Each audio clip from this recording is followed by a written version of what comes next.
Today we're going to do something a little bit different. Does Phish play bebop? The answer is yes. Yes, they do. They wouldn't be able to play all the crazy stuff they play without having studied bebop and being able to play bebop well. Now, after we listen and react to a legacy Phish performance of Charlie Parker's bebop classic Donna Lee, we're going to do a deep dive where we learn and analyze every note and musical motif that Charlie Parker wrote in the melody, which is called the head in the jazz world. When you get a second, please subscribe to this channel, hit the bell for notifications. If you're interested in one-on-one Zoom guitar lessons with me, please give me a call. All that information is in the details of this video below.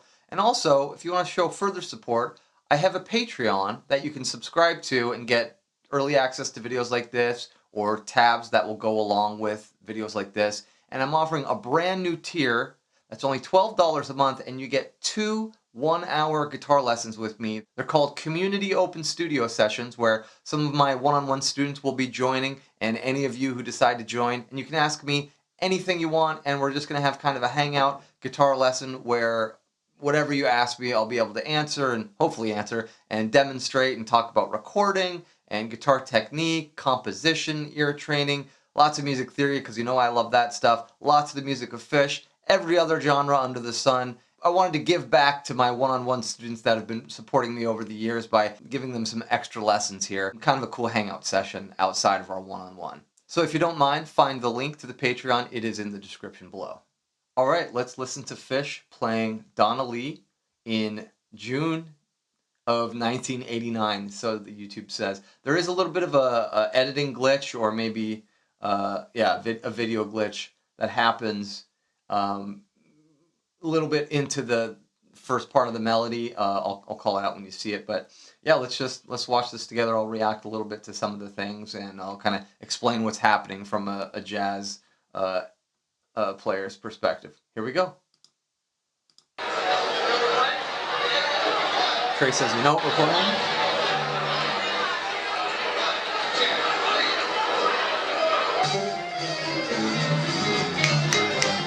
It's 220, real quick.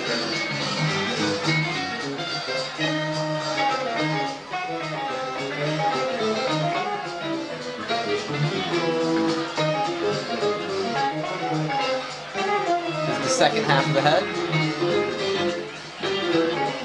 There was the little glitch there. All right, off to the solos. Trey takes the first one.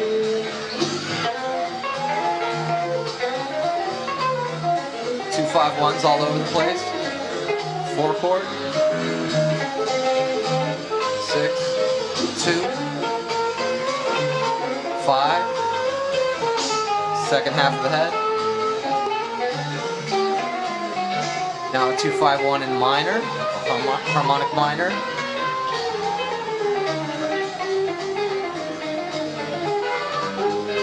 One 6 2 5 to get back to the A flat. Top of the whole head again. I think Trey takes 2 choruses.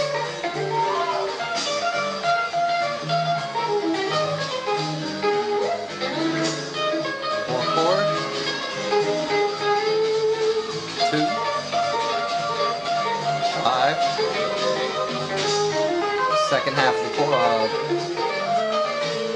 form. He plays very honky-tonk sometimes.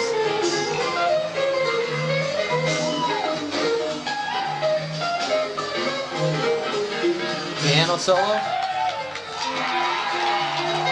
And I love it. Page starts with the head and then immediately goes away from it.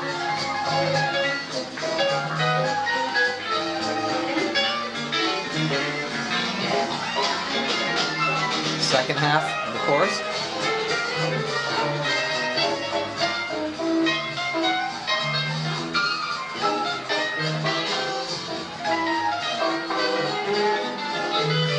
Turn around, 1 6 2 5 1. Top. Trey doing some comping.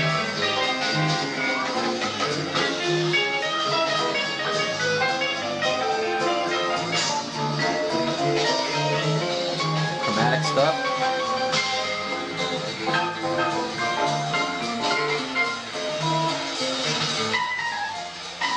Getting bluesy on the minor.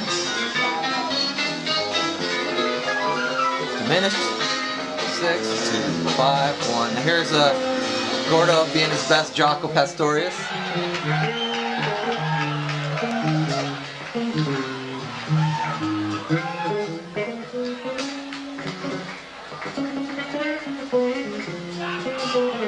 Somebody screaming Jaco or Gordo? I can't tell.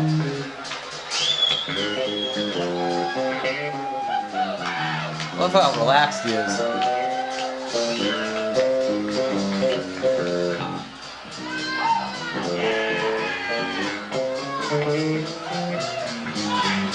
Just one time through.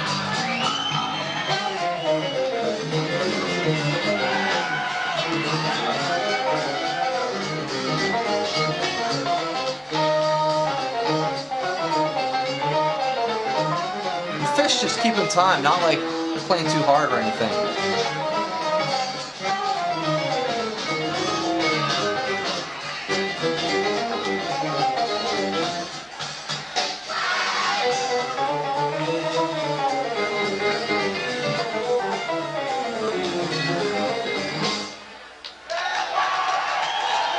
And they stop right on the dime there. That's pretty cool. Okay, let's get into what happens in Donna Lee, what Charlie Parker was thinking, or what motifs, musical ideas he used throughout this head. So starting off on the 1 chord, he has an A-flat Ionian lick with this lovely little trill. It's a little chromatic passing tone, which is really the 6 down to the 5 of your A-flat Ionian, but it also becomes the flat 7 of your next chord. So he's kind of thinking early, anticipating that F7 chord early. And that whole measure of F7 he plays, which is the 5th mode of jazz melodic minor, Mixolydian flat 6. So far we got, and then that B flat dominant 7. I look at it like this. This D half-whole diminished scale that resolves to the D. Starts on that, G flat there. Another trill with the triplet thing happening. It's a common thing with Charlie Parker's playing. And it resolves to the 3rd of the B flat dominant 9 arpeggio. Oh, it's gorgeous. And an upper neighbor from the 5th of our B flat, this F. We just played G, F. And then he has this chromatic enclosure. Let me scroll down a little bit here. That starts on the last measure, or last beat of measure 4. And it's really wonky. It was hard for me to wrap my ear around it when I was first learning this tune. And until I kind of knew the theory about it and realized what a chromatic enclosure was, then it started to make sense. He plays E, D, E flat. Now that's a chromatic enclosure. To the tritone. And that tritone becomes the chromatic approach note of, this tritone here from E, E flat, D, E, D, E flat, chromatic enclosure to the tritone down to A, which is the chromatic approach note of this B flat minor 9 arpeggio. So altogether it's like this. And I'm going to head there a little bit where he started on his E flat dominant 7, playing right there. And right here we have this really kind of circus-like sound. Really kind of spooky thing. This chromatic approach note up and down, E to F, C to B. And it goes down an E flat augmented dominant 7th, or an E flat augmented 7 arpeggio. So these two measures here, measure 5 and 6. Play that again. Here's measures 5 and 6. To the A flat, and this is just an A flat major 9 arpeggio. To an E flat minor 9 arpeggio. And that right there, the top of the E flat minor 9 arpeggio, where you go flat 7, 9. He just moves that down a half step, and that becomes the 9 and the flat 7 of the D7. So it's flat 7, 9, 9, flat 7, with this chromatic half step thing happening right there. Next in measure 9, we have D flat Lydian. You could still call it A flat Ionian. They're the same scale. Different mode, but same scale. And that goes. And then we have another upper neighbor. The UN right there is an upper neighbor of your D flat, is an E flat. And then we have D flat Dorian. There's no 6, I believe, in it, but you could call it D flat Dorian because oftentimes when you see a minor 7 chord in jazz, you want to think a Dorian mode. And this goes back to A flat Ionian with a chromatic passing tone. So that goes F dominant 7 arpeggio. Here it is again. There's that same exact thing, D half whole diminished scale to the 3rd of B flat 7, which is your D right there. Now that right there, a little bit of B flat mixed Lydian, you could say that because we're on a B flat dominant 7. Chromatic enclosure to the B flat, it looks like. There's the flat 7, and yeah, this is hitting a B flat dominant 7 arpeggio. And this really wicked fast leg that is starting on the 3rd and then the 5th of your B flat dominant 7, and then a little chromatic to the tritone, which is like your sharp 4 or flat 5 of your B flat 7, the tritone there. Another upper neighbor to start this pivot arpeggio, which is really, really cool stuff. We're going to play. It's just very bebop to say we're going to play a note up here, right, as opposed to this one, and go right up the D flat or go right up the B flat minor 7 arpeggio starting on the 3rd, but you're going to put the 3rd up the octave. That's the pivot. A little bit of A flat major pentatonic right in there. Let's do this measure again, measure 15 here. This one right here. E flat dominant 7 arpeggio. I don't know if you've noticed, but all of these arpeggios, he's starting on the 3rd. I think all of them. There might be one that starts on the 1, but really common theme with him. Another half whole diminished starting up on the 4th degree, I believe. 4, 5, 4, 3, 2, 1. And then resolving to the 3rd of A flat, which we could say is C, or which we would say is the 1 of that C half whole diminished arpeggio. Okay, scrolling down to the next part of the head. This is like the second half of the head. We're in luck. This entire first 4 bars here.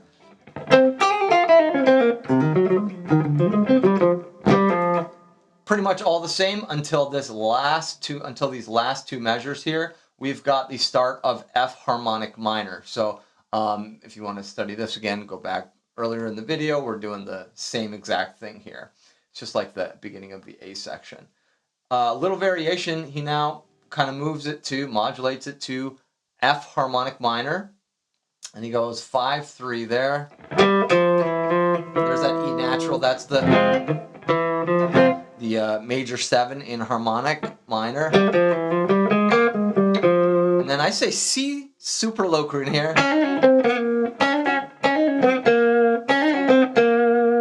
Right? Because instead of thinking of this as C 5th mode harmonic minor, we've got a flat 9 and a sharp 9 of the C. So that could fit into what C, that would be D flat jazz melodic minor.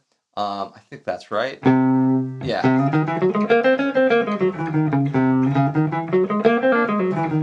Which over a C7 altered chord, you would use super Locrian mode. That is very common. It doesn't say altered there, but actually you do get it here with the sharp 9. But all right, so C super Locrian. More of those triplets with those trills. Back to F harmonic minor. Now, my favorite and most dreaded part of this song is this chromatic sequence that starts in the end of measure 24. I figured out a little method to be able to play it technique-wise, is to just count 1, 2, 1, 2, 1, 2, 1, 2, 1, 2, 1, 2. And that's it. You got to just count 1, 2, 1, 2, 1, 2, 1, 2, 1, 2, 1, 2 as you kind of ascend. Those aren't intervals or anything. It's just like the order of which I go low, high, low, high, low, high, low, high, low, high, low, high, and then do the descending lick right there. Let's play that again. Tricky part there is to hit this B flat, which is kind of covered up a little bit there. That B flat, because it's no longer chromatic after that 5 and 3. We're now back into F minor scale, not harmonic minor, because we don't have any E's or E flat. So we're just going to call this Aeolian, little tonality resolve back to F minor. Nice and easy there. And then this is one of my, probably my favorite part of the song. This part's pretty fun, but this is my favorite. Just this A flat fully diminished 7th or B fully diminished 7th arpeggio. They're the same thing. It just has this great tension and climbing type of vibe to it. Just like you started the song, but on the G. Chromatic passing tone down to the 5th. F, 5th mode harmonic minor, which would be in what? B flat minor, B flat harmonic minor, but the 5th mode of B flat starts on the F, so you'd say this is F, 5th mode harmonic minor. What a cool lay. And then to end it, we've got, again, a minor 7 arpeggio, or just a 7th chord arpeggio starting on the 3rd of that chord. And nice and easy major pentatonic to end it. I always like to put the cap on the end there with the low octave, which he does not do, so it should sound like this. And that's how Phish ended the tune. Anyway, if there's any questions, hit me up in the comments. Please give me some support on that Patreon. We would love to see you in those lessons. January 7th, 7 p.m. Eastern Time is when it starts. And yeah, you can ask me anything. Bring your guitars. We'll do some practicing together. Maybe a little recording, jamming on backing tracks. Love to see you. Really appreciate the support. Happy New Year. Happy holidays. Happy winter solstice. Thanks for watching and take care.